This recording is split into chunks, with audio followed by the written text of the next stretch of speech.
I didn't know you were coming today, but I am so happy. Figured I would do some laundry while I was here, multitask. Oh, is that what they're calling it these days, multitasking? Yeah, things are going great in my new house, and I love living on my own, but I definitely owe my parents a visit, so I came over and brought along my laundry, and if I leave it too long in the dryer, my dad usually folds it, so there's always a chance of that happening. How can this little amount of clothes weigh this much? Big girls got a lot of fabric. Oh, well, that's true.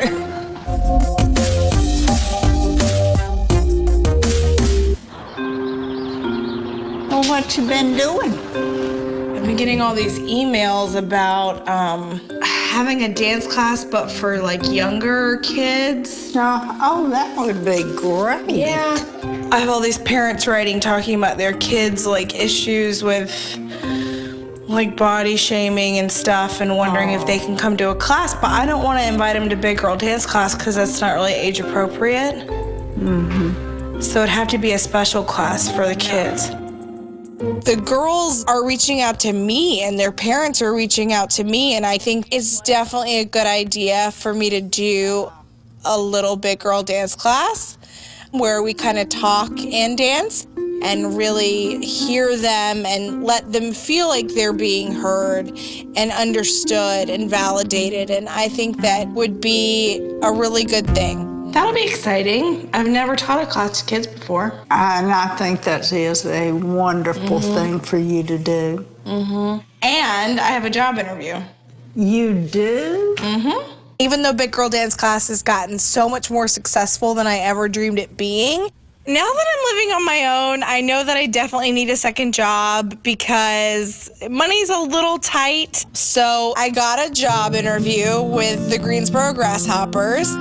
When the Big Girl Dance Class performed there, Katie, who's the representative for the Grasshoppers, she told me there was a job opening for like a promotions assistant. And I thought, well, this could be a really neat job opportunity. I've got all my baseball puns ready. I can step up to the plate. I'm a team player. I think we've covered all our bases. Yeah. I'm willing to make any concessions that you want. Oh, yes! Yeah.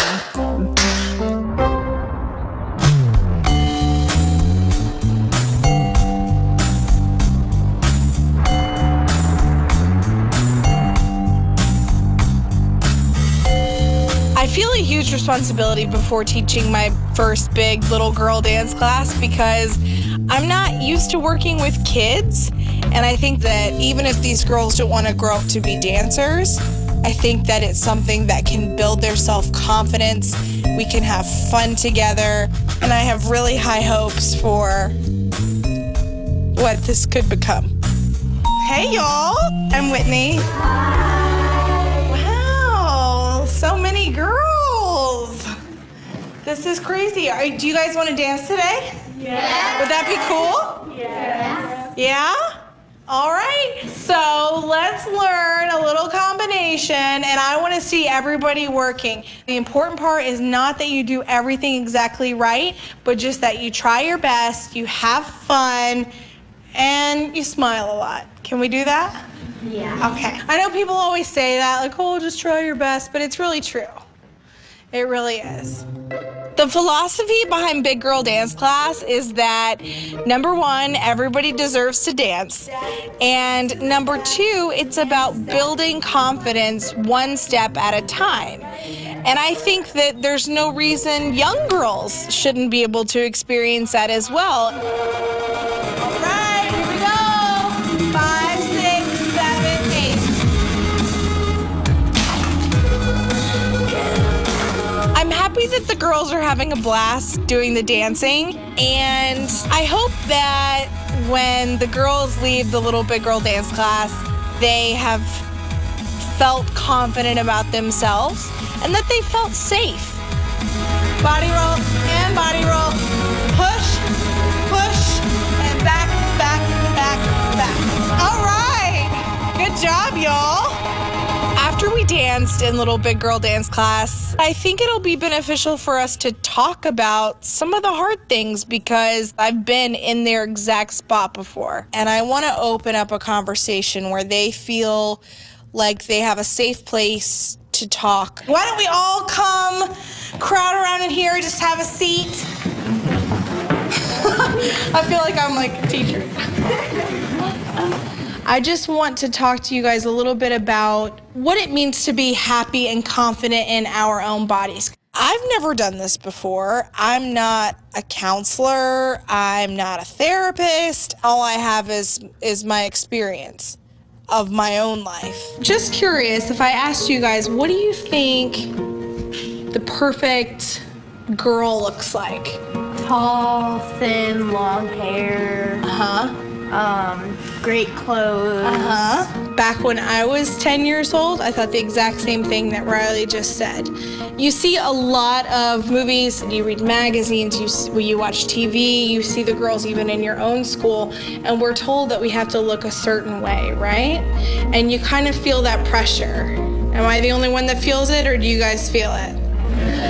You feel it, yeah. What's something somebody told you about your body that hurt your feelings? Yeah. People say that I'm not pretty. To be face to face with those little girls that young. Back in 3rd grade, I was being bullied, and what they were doing is they were calling me fat every day. And hearing them say that people make fun of them for being fat. I've had people tell me that I'm gonna break the monkey bars. You're ugly. Call me fat. I felt like I was looking at myself, and it was heartbreaking to me. This is an experience that is not unique. So when someone makes fun of you or calls you a name, I don't want you to feel like there's something wrong with you because it happens to almost everybody. I was actually prom queen, and this still happened to me. People called me fat every single day, and I was prom queen. You are capable and strong, and none of that is determined by what you look like in the mirror. Not a single bit of it matters.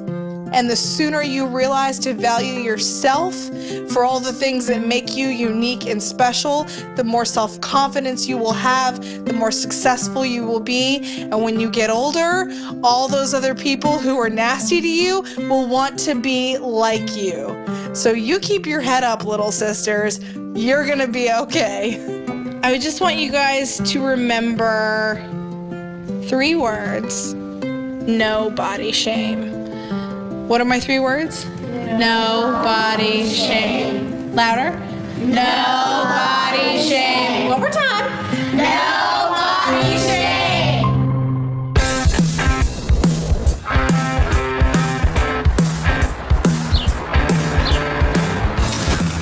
You got this. We're killing it. No, stop. Come on. I'm scared to go too fast. You good? Get it, get it, get it. I know.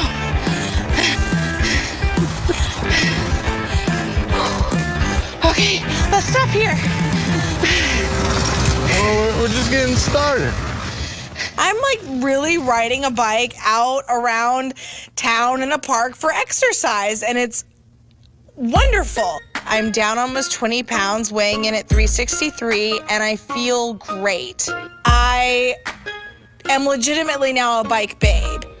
I kind of like this. I feel like we're on a boat. Yeah, it does, because it's all drifty, and then like the water ripples are rippling. Easy. I taught this dance class the other day. Because all these moms with little kids reaching out to me wanting a dance class for them. So I invited a bunch of them to come to the studio, and we just like talked to them and stuff, and it broke my heart. I want to be talking to the kids who are doing all the body shaming and everything else, and it's like no one's gonna write to me and say like, my kid's a jerk, can you talk to them? Like, how do I do that? Maybe start speaking to schools, you know what I mean? Go into PTAs. I'm sure they'd welcome you with open arms. I have the No Body Shame campaign, which at this point is not really much more than a blog and a hashtag. And so Buddy helped me see that the best way to get my message out to kids is to deal with a lot of them at one time. So the best avenue for me is to seek out an organization who deals with children on a daily basis. I just feel like I'm on the cusp of something, you know? You ever get that feeling in life? Yeah, I've had that feeling a lot, and here I am. Bear. I love you. Back at you, sis. Why won't you say it? I love you. Thank you. This feels funny. Does it? A little bit. Why? I don't know. I love you. I love you. I love you. Doesn't it feel good to love?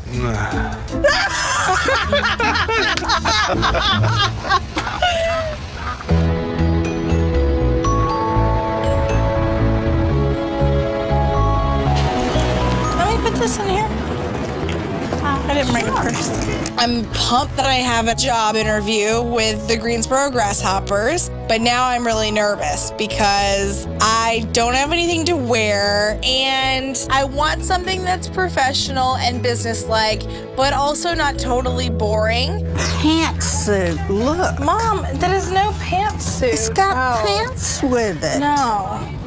Well, honey, that's what we're looking for is a pantsuit. No, it's spandex, Look, Mom. look right here. When Mom and I go into the store, we're looking around at different things, and our tastes have really taken a departure.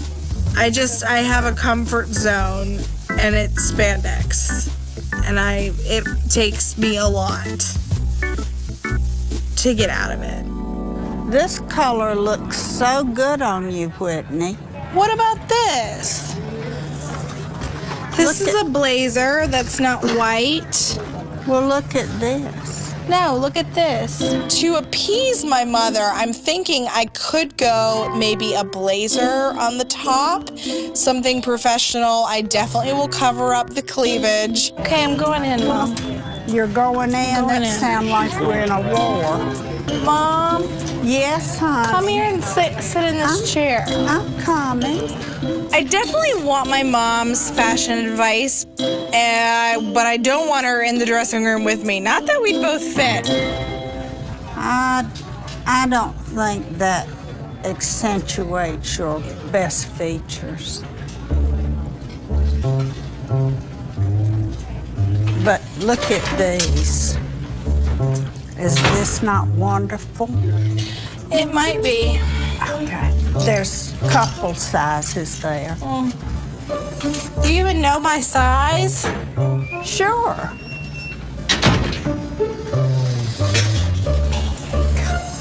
Shopping with Whitney is fun. So much fun. I bet you've got something in your closet that you could wear. No, I don't. Not professional. They can't know that I don't have any professional clothes. Well, they probably don't care, maybe. It is baseball. I'm not playing baseball. I'm trying to be a promotions assistant. What does a promotions assistant do? They assist in promoting things. Look at this. They assist in promoting things. Oh, yes. I like that very much. And I get to wear my spandex. I guess spandex is more acceptable these days, but I don't know how people would feel about black spandex in a job interview. But lucky for me, I have the turquoise blazer. Just everybody, turquoise blazer, turquoise blazer. I mean business. I'm in a blazer. I think you just hang these up in the dressing room, honey, and somebody comes and gets them. And it's not me. I think I made out pretty good with interview attire, so hopefully they'll see me as being confident and in control and less likely to see me as being a sloppy fat girl.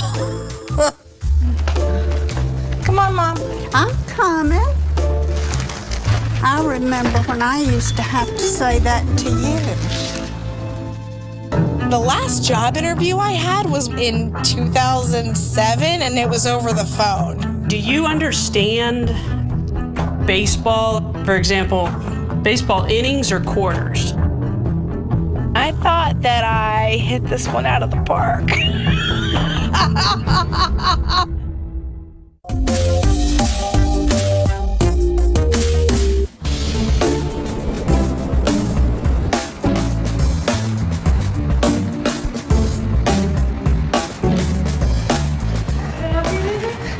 I'm here for the job interview. Okay, sure. If you just want to go right inside the office, then maybe we can just... Okay, thanks. No problem. Whitney? Yes. Yeah, come on back. Okay.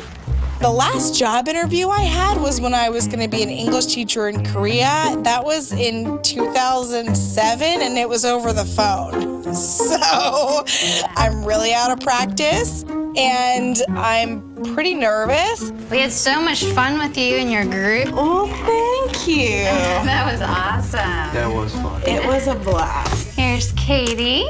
Whitney, hi, how are you? Good. How are you? Good to see you again. Good to see you. You really did take me up on that promotional part-time position we have. Yes, well, you know. The fun limit was off the charts the other night, you know, it was... Well, I'm usually the downer about that. Okay. While it is fun, it is a lot of work. We're not in the baseball business, we're in the entertainment business. Like, that's the best thing I could have ever heard, because I don't know anything about baseball, but I do know a little bit about entertaining people.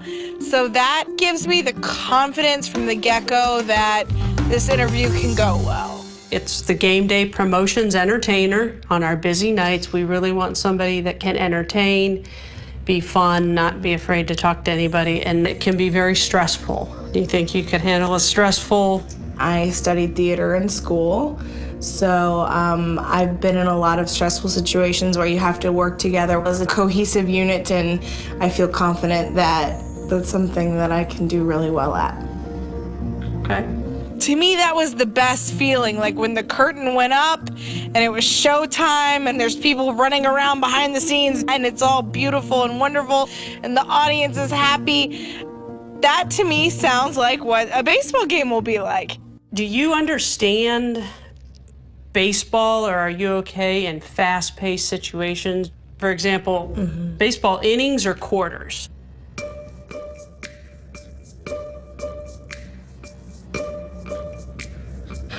I know that they're, well, I don't know a lot about baseball. I'll be honest. I know probably the bare minimum, but when thrown a curveball, I think that I can adapt, and I'm a fast learner, so. If I told you to run to second base, do you know where second base is? I know where second base is. Maybe not so much with the running. I could do a very brisk walk. So I'm just telling them, you know, I can do everything. And guess if I get the job, we'll see if I can or not. I have to say, I thought that I hit this one out of the park. We do have a few other candidates that we've interviewed.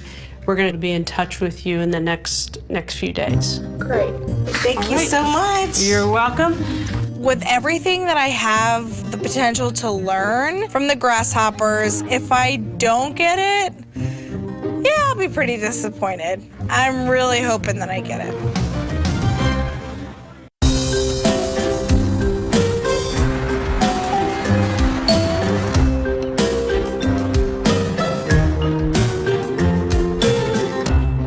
Hey, sweetie. Hey. Hi.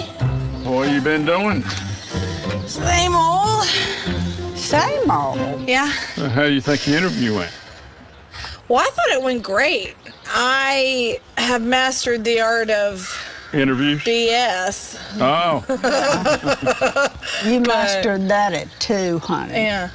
The only thing I'm nervous about is how physical it's going to be, because you have to meet at 5:30, and then the game's going to go to like at least 10, but they don't know exactly. Baseball games can last like 4 hours, I think, and that's a long time for me to be running around on my feet. I do better with the short bursts followed by bouts of sitting, resting, elevating. I don't know, maybe I need to get like a trainer or something, and because I'm doing better with my food. I'm not perfect yet. How are you doing with your food? How many times a day are you eating? Where's your food journal, Dad? I've got it in the car, and all but 3 days I've eaten breakfast. No, that's not very good. 3 days out of 7. No, it's been 2 weeks. My dad is a champion meal skipper, and breakfast was never something we had in our family. And I know how difficult it can be to stick to a really healthy diet, but the first beneficial thing you can do for yourself is to eat regularly. And so he cannot be skipping any more meals. When I'm going to work, I take an apple with me or a boiled egg. I've even eaten one of your mother's bananas. Well, good job, Dad.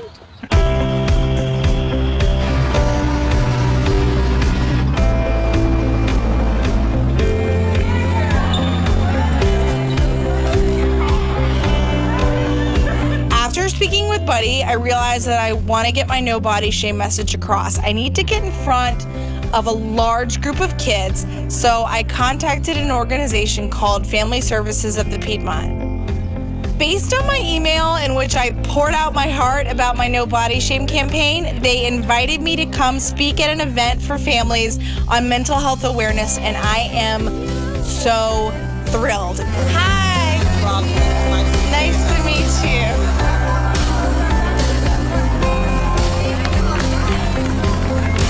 We're here to talk about mental health awareness. This is a mental health awareness month.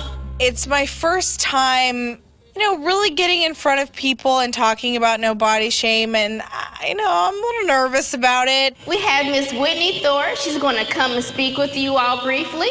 So you all give her a round of applause as she comes up here.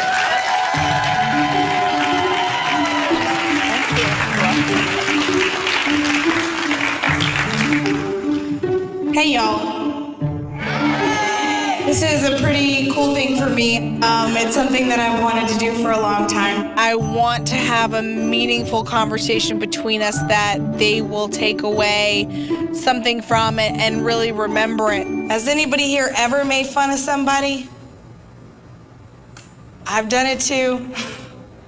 None of us are perfect, right? When you guys hear the word fat, do you think it's a positive thing or a negative thing? It's a negative thing, right? But why is that? Are all fat people stupid? Are all fat people lazy? Are all fat people ugly? Untalented? Unworthy? Do they deserve respect? Yes. Are all skinny people really nice? No. Are all skinny people talented? No. Are all skinny people really funny? No.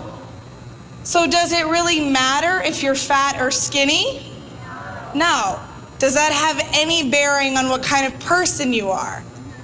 No. When I was 10 years old, there was a little song that people sung about me. It was called the Baby Beluga song, and I would sing it, but I'm really bad at singing. But the end of it said, "She's got a whale of a tail." And people sung this to me when I was 90 pounds, when I was on the soccer field.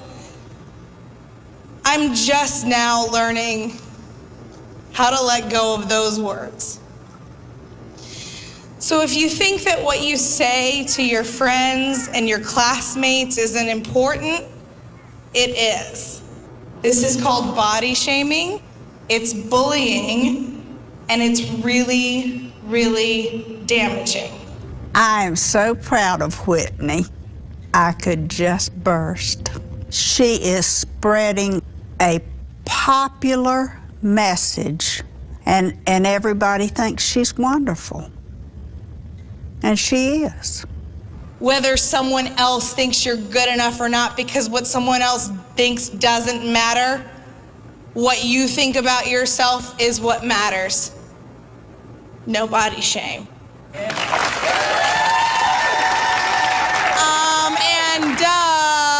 I think we need to dance if anybody wants to. Yeah? All right, let's dance.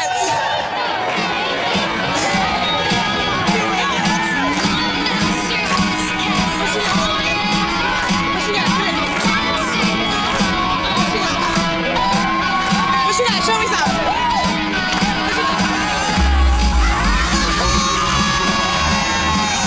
I had a really good week for No Body Shame campaign. I mean, I started off doing little big girl dance class, then I talked to a big group of kids, but ultimately it's not really about me. I feel good in my skin. It's about helping other people feel good in theirs. It's a way to reach out a hand and hold someone else's and say, I've been where you are and everything's gonna be okay. I feel like I'm in a whole new phase of my professional life, and I love it.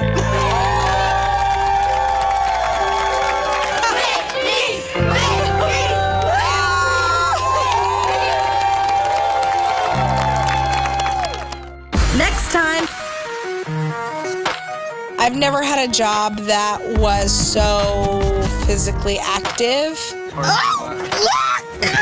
They have thrown me to the wolves and expected me to know what I am doing.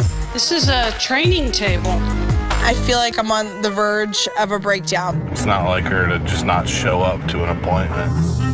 I'm another fat person with another disease. Why are you crying now? I just want to be a normal person. Just